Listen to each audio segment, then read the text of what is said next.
presented by SS Films Motihari. Hello, हाँ थोड़ा आवाज बढ़ाइएगा। हेलो, हाँ गांव के सरपंच और मुखिया जी अगर मेरी आवाज को सुन रहे हैं तो हमारे गांव में आने का कष्ट करें, क्योंकि हमारे गांव में भयंकर मार होने का संभावना है। दू गो बोतल लइलस नेपाली से, हाय रे हाय रे हाय रे। हाँ दू गो बोतल लइलस नेपाली से, सारा काम गड़बड़ाए दियो रे।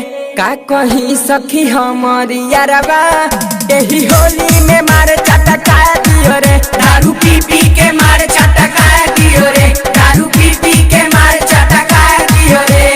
दू गो बोतल लइलस नेपाली से, दू गो बोतल लइलस नेपाली से, सारा काम गड़बड़ाए दियो रे। का कहीं सखी हमारी यारबा। आप सुन रहे हैं टाइगर सुजीत को। यही होली में मार चटका दियो रे। दारू पी पी के मार चटका दियो रे, दारू पी पी के मार चटका दियो रे।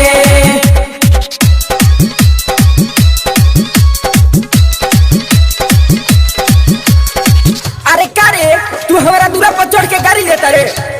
अरे ज्यादा बोलेगा, हाँ बोले का हो। ज्यादा बोलेगा तेरे घर में घुस के सबको रंग डाल देंगे। घुस में तू तनी घुस के बताओ। सिस्टम है। आज तो हर काल में राई छा बेटा।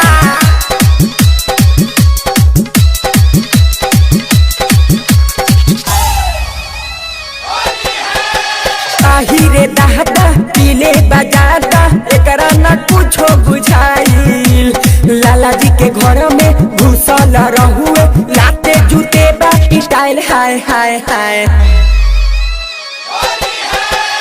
आही रे दादा पीले बजाता एकरा न कुछो बुझाइल। लाला जी के घर में घुसल रहुए, लाते जूते बाटी टाइल। हाय हाय हाय फूल के गलिया भइल बापुआ। हाय रे हाय रे हाय रे हाय। फूल के गलिया भइल बापुआ, मुसनिया सरकाए दियो रे।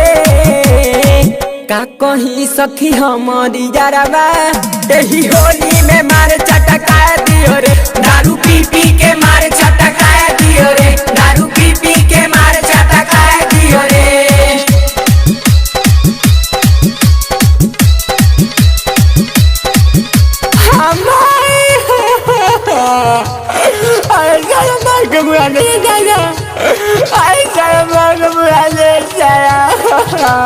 हाँ अब गे तोरा लायक व्यवस्था होइल बा।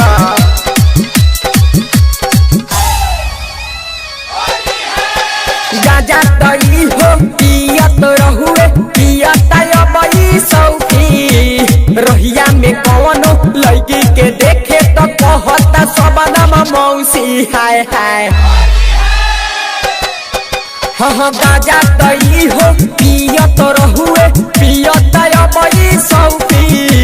रहिया में कौनो लड़की के देखे तो कहत रहता मौसी। हाय हाय टाइगर सुजीतवा बीरज बिहारी। हाय रे हाय रे हाय रे हाय। हाँ सरबे सबरे राजा गौरव डीजे विकास के बोला लियो रे। का कहीं सखी सरबी यारबा यही होली में मार चटका दियो रे। दारू पी पी के मार चटका दियो रे, दारू पी पी के मार चटका दियो रे। Saurabh digital recording studio Motihari.